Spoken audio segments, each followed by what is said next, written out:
Bonjour à toutes et à tous et bienvenue dans cette revue de marché de ce vendredi 17 décembre 2021, Trading University Center. Il est 8h34. Je suis ravi de vous retrouver pour ce briefing, pour cette nouvelle revue de cette fin de semaine. Avant de démarrer, je vous laisse prendre connaissance de l'avertissement légal sur les risques. Alors, la BCE, la Banque centrale européenne, a annoncé donc hier jeudi qu'elle mettait fin à son programme d'achat d'urgence pandémique, le fameux PEPP, donc au mois de mars 2022, réagissant donc ainsi au niveau élevé de l'inflation et à la normalisation de la situation économique, malgré les incertitudes associées donc à la crise sanitaire. Alors il faut savoir que la BCE donc réduira donc le rythme de ses achats d'actifs au premier trimestre 2022 avant de mettre fin à ce fameux dispositif comme prévu, donc en mars prochain. En parallèle, elle augmentera bien sûr le montant de son programme régulier d'achat d'actifs, qui est le fameux APP de 20 milliards à 40 milliards d'euros par mois au deuxième trimestre, afin donc de limiter l'impact pour les marchés. Elle a également indiqué qu'elle réduirait ensuite le volume des achats nets de l'APP à 30 milliards d'euros par mois au troisième trimestre, avant de revenir à un rythme mensuel de 20 milliards d'euros à compter d'octobre 2022. D'après ce que Christine Lagarde a communiqué hier, elle disait que les achats se poursuivront aussi longtemps que nécessaire et prendront bien sûr fin peu avant la première hausse des taux d'intérêt. Pour rappel, pour ceux qui ne le savent pas, le PEPP est un dispositif qui a été lancé depuis la crise sanitaire, donc depuis mars 2020, pour répondre donc aux répercussions économiques de la crise sanitaire dans la zone euro. Elle est dotée donc d'une enveloppe globale de 1850 milliards d'euros. D'après les derniers propos de Christine Lagarde, elle disait que ce fameux PEPP pourrait redémarrer si nécessaire pour contrer donc des chocs négatifs liés à la pandémie. En tout cas, c'est ce qu'a souligné donc la présidente de la BCE, qui a également décidé de réinvestir les remboursements au titre du principal des titres arrivant à échéance acquis donc dans le cadre du programme au moins jusqu'à la fin de 2024, alors qu'elle avait annoncé précédemment que c'était 2023. Elle insiste aussi sur la nécessité de mener une politique monétaire entre guillemets flexible. Elle a indiqué qu'en cas de nouvelle fragmentation du marché liée donc à la pandémie donc du fameux Covid-19, elle pourrait ajuster les réinvestissements du PEPP dans le temps entre les différentes entre les catégories d'actifs et entre les juridictions, et cela à tout moment. La BCE, donc la Banque centrale, pourrait ainsi acheter donc des obligations grecques qui sont notamment exclues de l'APP sur des réinvestissements prévus pour éviter un arrêt des achats dans ce pays. Alors, qu'est-ce qu'elle a annoncé d'autre, Christine Lagarde? Elle avait préparé, je dirais, les marchés ces derniers mois à l'arrêt donc de ce fameux PEPP. La situation économique toujours fragile en zone euro et la menace donc que représentent aujourd'hui les variantes Delta et bien sûr Omicron donc du Covid-19 pour la reprise, ont incité donc la Banque centrale à la prudence et l'ont amené donc à renforcer l'APP. À présent, la BCE anticipe une poursuite de la croissance économique. En tout cas, je reviens un petit peu sur ce qui a été évoqué hier et après on va aborder ce qui va se passer dans la journée. Euh, Elle poursuit donc elle anticipe, je dirais, une poursuite de la croissance économique donc dans la zone euro dans les années qui viennent et une inflation qui restera toujours supérieure à son objectif pendant au moins l'essentiel de 2022 avant de ralentir d'après effectivement ses propos dans le courant de l'année prochaine pour retrouver donc un niveau inférieur à 2% en 2023 voire 2024. Alors ce point qui est quand même assez important puisque l'inflation dépasserait donc 3% en 2022 d'après ses propos. Comme attendu, je dirais, par les économistes, la BCE a notamment relevé sa prévision d'inflation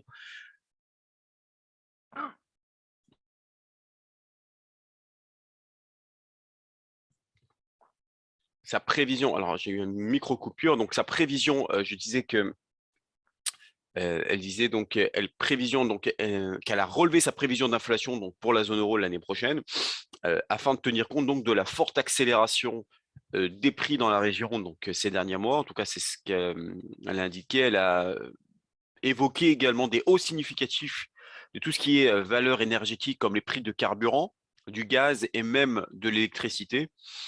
Donc voilà, au niveau de l'inflation, elle table désormais sur une inflation annuelle de 3,2% en 2022 contre une prévision de 1,7% qu'elle avait annoncée au mois de septembre dernier. En 2023-2024, les hausses des prix devraient être limitées à 1,8% par an, un seuil inférieur à l'objectif de 2% de la BCE, qui pourrait ainsi justifier, je dirais, le maintien d'une politique monétaire accommodante. Je dirais, outre-Atlantique, hier, il faut savoir que la bourse de New York a terminé en net repli après un fort recul des valeurs technologiques au lendemain de l'annonce d'un retrait accéléré du soutien monétaire de la Fed, de la Réserve fédérale américaine mercredi, pour contrer l'inflation. Alors, les opérateurs de marché, les investisseurs continuent d'ajuster leurs opérations, leurs positions, alors que la plupart des grandes banques centrales mondiales commencent, je dirais, à retirer une partie de leur soutien monétaire, et donc en raison de la reprise économique et des inquiétudes au sujet donc de l'inflation. Alors, il y a bien sûr d'autres points, les fameuses craintes, je dirais, relatives aux variants Omicron se maintiennent toujours en toile de fond. La propagation donc de ce nouveau variant et donc ayant entraîné l'annulation de certaines fêtes de fin d'année, le report des dates de retour au bureau dans des entreprises comme Apple, notamment. Beaucoup de restrictions qui sont en train de se mettre en place. Je vous en ai parlé hier. Certains aéroports qui commencent à fermer leurs portes. Euh, voilà, donc il y a pas mal de choses qui sont en train de se mettre en ce moment par rapport à ce fameux variant Omicron et des restrictions qui sont mises en place. Voilà. Au niveau des chiffres aujourd'hui, des choses qui sont assez importantes. Alors d'abord, je reviens un petit peu sur les chiffres d'hier. Le PMI manufacturier hier s'est amélioré d'une valeur de 57,9 points contre 56,8 points donc en Allemagne, qui ont été prévus donc par les analystes. Dans la zone euro, le PMI manufacturier s'est également amélioré. Et aux États-Unis, donc le secteur immobilier s'est révélé en bonne santé avec l'augmentation des permis de construire. Les inscriptions au chômage, par contre, se sont affichées plus fortes que prévu. Alors, au niveau du calendrier économique, alors quelques réflexions intéressantes aujourd'hui, puisque vous allez avoir quelques publications. L'IFO, bien sûr, climat, donc l'indice des prix. L'indice des prix à la consommation de la production qui aura lieu à 11 heures. Donc ça, bien sûr, c'est une information importante que je vous recommanderais bien sûr de suivre, puisque ça impactera bien sûr l'Europe, l'inflation, ça impactera bien sûr l'euro aussi. Donc surveillez bien sûr vos opérations latentes sur l'euro. Voilà, donc ce qu'il y a à se mettre sous la dent aujourd'hui au niveau des publications, on va regarder le programme du jour, quelques actifs à travailler. Donc bien sûr l'indice parisien, le palladium. Donc on va parler sur 3 matières premières, le palladium, le gaz naturel et le métal jaune, qu'on va aborder juste après. Alors dans un premier temps, on va parler donc du France 40 sur votre plateforme. Alors le CAC 40, alors attendez, je vais vous le mettre tout de suite. Alors, le CAC 40 qui a clôturé la séance hier sur une hausse importante, la bourse parisienne donc a ainsi augmenté, je dirais, de 1,12% suite à la réunion de la Réserve fédérale de mercredi. Vous savez, il y a des corrélations assez importantes entre les indices américains et les indices européens, en l'occurrence le CAC 40 qui suit assez régulièrement déjà son grand frère qui est le DAX allemand, donc le Germany 40. La réserve fédérale qui a eu lieu mercredi et bien sûr la BCE hier, donc suite à la réunion, le CAC a augmenté fortement. Alors la réunion de la Fed, je reviens un petit peu sur ce qui a été dit, donc qui a duré donc mardi, mercredi, a débauché donc je dirais sur une annonce claire de la Banque centrale concernant sa politique monétaire. Alors Comme je vous l'ai évoqué hier, elle procédera donc à un tapering accéléré pour clôturer donc le programme d'achat d'actifs en mars 2022, suivi bien sûr par le début des hausses des taux d'intérêt avec une anticipation à 3 hausses de taux pour 2022. Alors qu'a fait la BCE notamment ce fameux jeudi? Bah, là, tout simplement, elle s'est tout simplement alignée sur le plan de la Fed concernant les actions du CAC qui ont performé hier. Alors, la majorité, je dirais, des composants du France 40 étaient à la hausse avec en tête, bien sûr, ArcelorMittal avec une croissance de 5,07%, suivi par Stellantis à 3,25% et Total à 3,21%. Total qui a été envoyé aujourd'hui sur une annonce pour la séance européenne.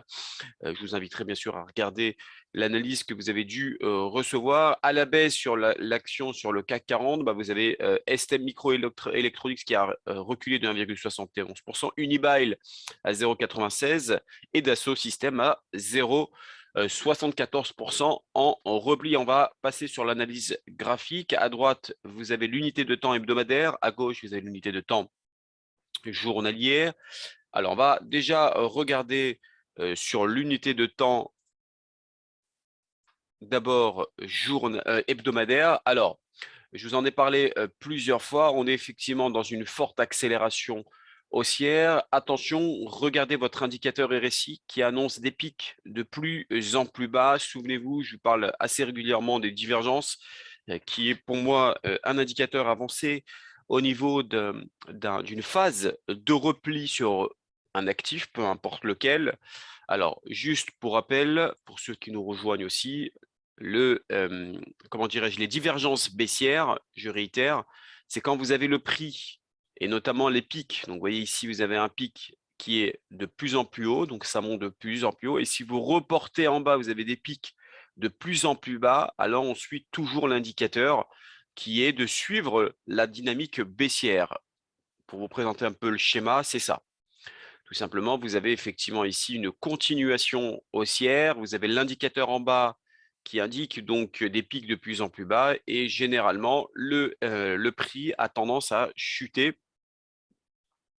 Donc, si on suit un petit peu la dynamique, bah, on pourrait avoir effectivement une chute sur le fameux CAC 40, juste pour rappel, pour retracer un peu les zones de divergence. Donc, vous avez des pics de plus en plus hauts. Si vous reportez en bas, vous avez des pics de plus en plus bas. Ça revient un petit peu à ce que je vous ai montré. Donc là, vous avez effectivement l'indicateur.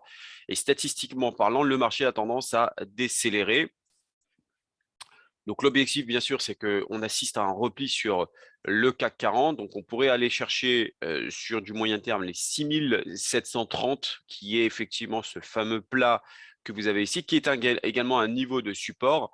Pour l'instant, la moyenne mobile de cette période ici sur de l'hebdomadaire, pour l'instant, tient.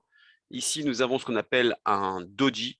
Pour rappel, un doji, c'est un chandelier d'indécision qui pourrait effectivement annoncer un retournement baissier. Donc, on verra un petit peu la clôture de cette bougie. Mais si cette bougie se clôture de cette façon, c'est-à-dire avec quasiment pas de corps, vous voyez la mèche et quasiment pas de corps, bah, généralement ce type de chandelier est annonciateur d'un retournement suivi d'une résistance. Donc là, effectivement, on est sur une résistance et on pourrait aller chercher donc la zone. Donc généralement, si ça passe en dessous de la moyenne mobile 7 périodes, on pourrait aller chercher la moyenne mobile 25 périodes et la Tenkan-sen. Donc la moyenne mobile 25 périodes, c'est 6740, 6720.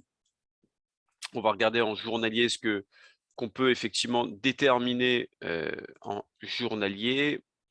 Alors en journalier, donc comme vous l'avez évoqué au début, bah, on a effectivement une très belle accélération hier, mais le marché commence un petit peu à consolider. Alors là, vous êtes sur l'indice futur du CAC 40. Pour le moment, le marché n'évolue pas, mais vous allez pouvoir le voir effectivement sur une évolution.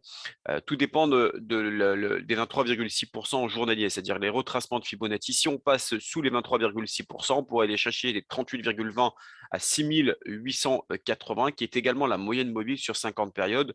Donc sur du court terme, on pourrait aller chercher les 6920 ici, voire les 6890, qui est la moyenne mobile 50 périodes. Nous allons voir ensemble ce que préconisent les analystes Trading Central. Alors ça, c'est une configuration moyen terme, c'est-à-dire, vous voyez qu'ici, l'analyse, elle est faite en daily.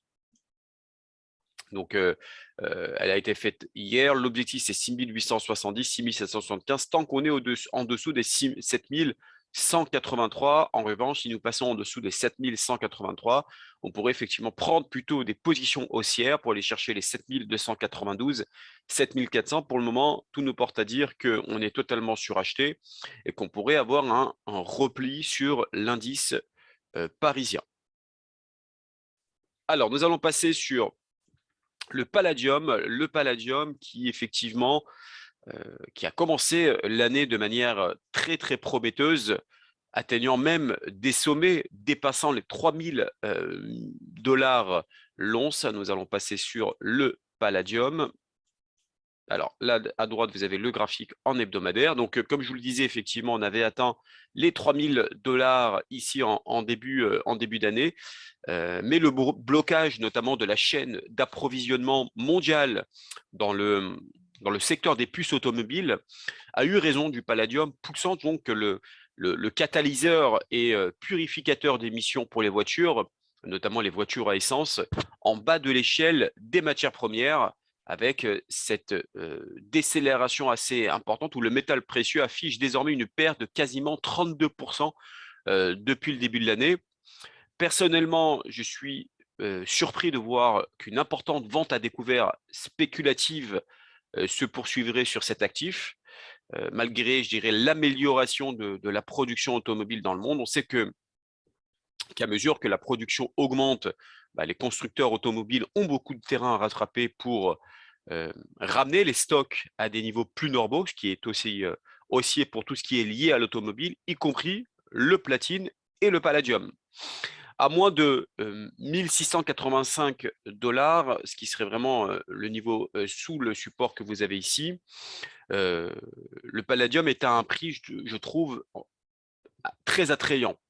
En tant que tel, personnellement, je postule que l'année prochaine pourrait être une année extrêmement intéressante, voire même une année record pour les prix du palladium. Je pense que vraiment en 2022, ça pourrait être une année historique pour la production automobile, parce que là, la reconstruction des stocks d'automobiles commence à partir des niveaux les plus bas de la décennie, et toute hausse du prix du palladium pourrait être utilisée par les responsables des achats automobiles qui achètent en prévision des augmentations de production en 2022. Voilà. Tout comme on l'a vu notamment à l'effondrement des prix cette année, on pourrait ainsi assister à l'inverse.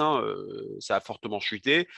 Les constructeurs automobiles réapprovisionnent leur stock dans le cadre d'une production, je dirais, de véhicules potentiellement historiques. Alors au niveau des chiffres, les importations de palladium en septembre 2021 en particulier ont été fortes, avec 213 000 onces de palladium qui ont été importées contre 178 000 en septembre 2020 et 241 000 en septembre 2019.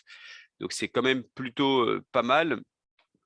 Voilà, on va regarder sur la configuration graphique, notamment sur une unité de temps hebdomadaire. Alors là, je vous ai tracé un niveau de support qui est quand même extrêmement important entre les 1650 et les 1550. Donc, vous avez un niveau de support fondamental à laquelle il est susceptible, et il est très intéressant de pouvoir acheter puisqu'on est sur des niveaux clés. Par ailleurs, alors là, la différence qu'on a vue tout à l'heure, ici, alors j'agrandis un petit peu la configuration que vous avez en dessous avec l'indicateur RSI. Alors là, c'est tout l'inverse de ce qu'on a vu sur l'indice parisien. Ici, vous avez une divergence haussière. Vous voyez, les creux sont de plus en plus hauts, alors que si vous reportez au-dessus, les creux sont de plus en plus bas. Alors, qu'est-ce qui se passe dans cette configuration? Généralement, lorsque vous avez une divergence entre le creux, entre l'indicateur et le prix, bien évidemment, il faut toujours suivre l'indicateur. Alors, que nous dit l'indicateur?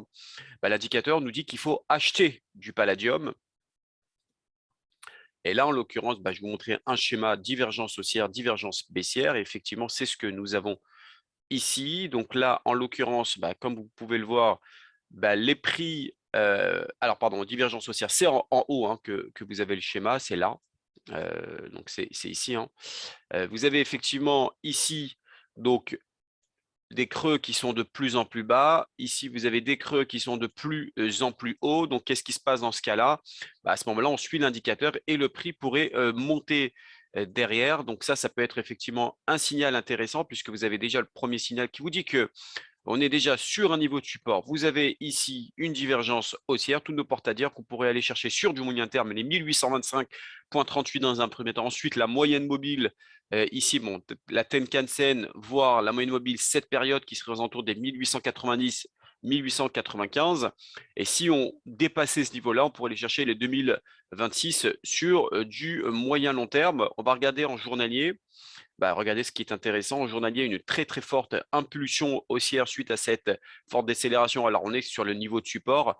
Tout nous porte à dire qu'on pourrait aller chercher assez rapidement les 1825, voire la moyenne mobile ici, vous avez sur 25 périodes à 1860, voire les 1875. Alors, les analystes Trading Central, eux, préconisent plutôt, il me semble, hein, une orientation plutôt baissière, mais attention, les 1867 est un point pivot. Alors moi, ce que je vous aurais plutôt suggéré, après bien sûr, vous prenez tel comme vous le souhaitez, plutôt de se positionner lorsqu'on va passer les fameux 1867. Pour l'instant, on est à 1747 au moment où je vous parle. Soit vous prenez position dès qu'on franchit les 1867 pour aller chercher sur du moyen terme les 2002, voire les 2082. Alors, il y a à savoir que c'est une analyse daily, une analyse qui peut courir, qui peut travailler sur du moyen terme. Il faut rester prudent. Mais là, effectivement, tout nous porte à dire qu'on pourra aller chercher les 1867,25 dans un premier temps. Et si ça franchit les 1867, on pourra aller chercher les 2082,25. On va passer sur le gaz naturel. Le gaz naturel qui a subi quand même quelques secousses. On est de plus en plus loin de la saison, de la moyenne saisonnière. Alors, c'est là, je dirais, que se dirige. Alors, je vais agrandir l'unité de temps ici hebdomadaire. Donc là, vous avez chaque unité de temps, chaque bougie que vous avez ici représente une semaine de cotation. Vous avez effectivement un niveau de résistance qui était de cette période-là qui a été franchie, notamment par cette fameuse bougie du 29 novembre 2021. Alors, les prélèvements, je dirais, hebdomadaires de gaz naturel, parce qu'on est dans des temps chauds qui règnent actuellement aux États-Unis.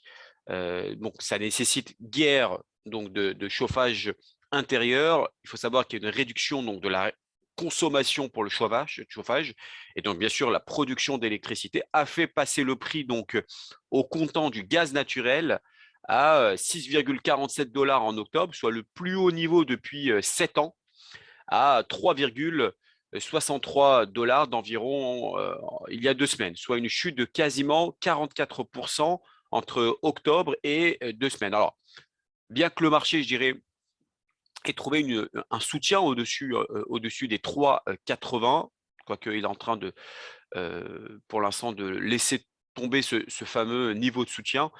Les conditions, je dirais, météorologiques ne l'ont pas fait puisque ça reste quand même trop doux pour cette période de l'année, puisqu'on est en période d'hiver et ça reste vraiment très très doux en ce moment. Ça fait augmenter les stocks américains de gaz de plus de 4% depuis la fin du mois de septembre, parce que la demande n'a pas pu compenser la production constante de gaz sec, hein, malgré une augmentation donc du gaz naturel liquéfié, le fameux GNL, le gaz naturel liquéfié, alors que je dirais que les participants au marché attendent une nouvelle mise à jour hebdomadaire des stocks de gaz américains, donc de la part de l'EIA, donc l'Energy Information Administration.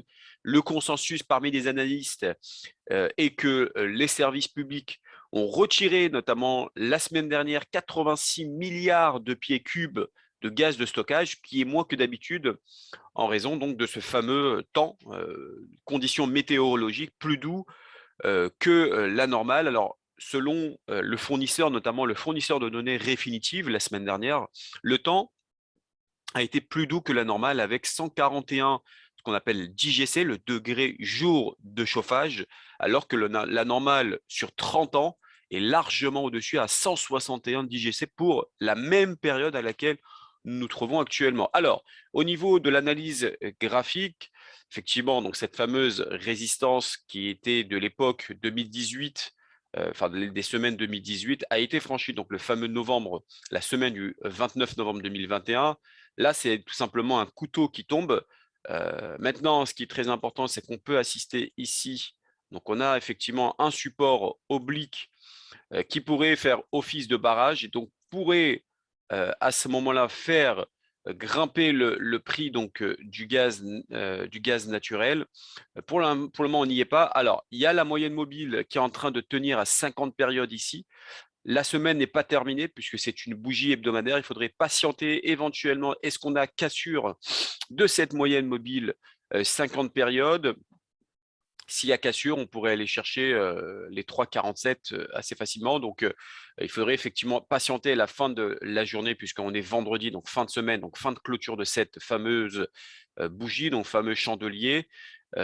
Pour l'instant, ça tient. Pour l'instant, ça tient. On est pour le moment pas survendu au niveau du RSI. Le RSI n'a pas dépassé, n'est pas survendu, n'est pas en dessous des 30. Donc, on n'a pas de divergence haussière. Voilà, donc pour le moment, ça tient. On verra comment ça va se passer aujourd'hui. On va regarder sur l'unité de temps journalière. On avait effectivement un gap ici qui a été comblé, alors qui a été quasiment bouché par la journée du 13 décembre, mais n'a pas été validé puisqu'il reste encore quelques points à aller chercher. Donc, juste pour rappel, un gap, un trou de cotation que vous pouvez avoir ici, doit être comblé. Donc, à un moment ou à un autre, le marché va repasser à la hausse, aller le boucher. Donc, est-ce qu'on va le boucher éventuellement le plus rapidement possible? Est-ce qu'on va avoir ici un double bottom, puisque vous savez que le double bottom, c'est des formes de W que vous pouvez avoir. Je vais essayer de voir si je peux vous trouver ce qu'est un double bottom. Tout simplement, c'est ça, un double bottom. C'est effectivement une configuration où ça chute. Vous avez une forme de W. Et généralement, le marché, donc si le marché consolide à ce niveau-là, on pourrait avoir un gaz naturel qui pourrait rebondir. Donc, si vous gérez correctement vos stops, vos niveaux de perte, vous mettez un niveau de stop ici, vous laissez travailler vos opérations pour aller chercher les 4,03.